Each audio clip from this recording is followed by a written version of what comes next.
That's why I'm saying it's for all sports.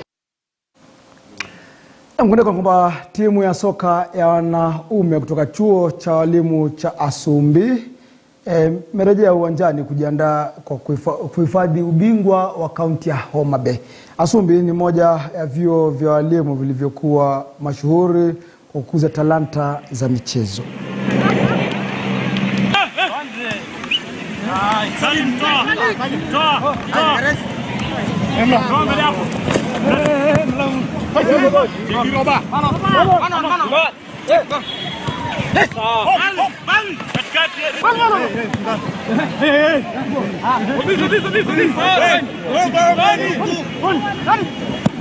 Asumbi Teachers Training College imenisaidia sana.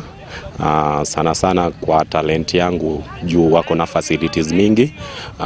They have all the facilities that we needed to train, and that one has really enhanced my talent in football.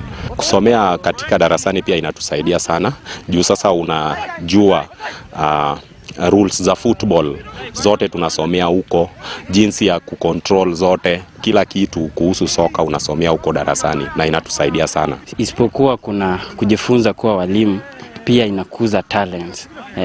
Kwanza mimi nilikuwa na hiyo passion ya football, na kweli Asumbi ilikuwa inasaidia walimu ambao wanajifunza kuendeleza kipaji chao.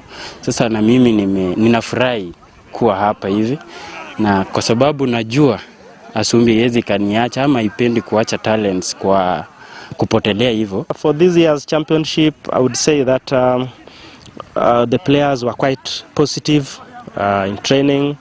Physical fitness was quite good.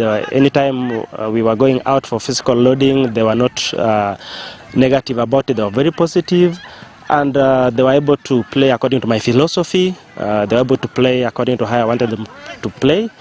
And always after any match, we always had time to do a postmortem of the match. We see where the weaknesses are, we see where our strengths are.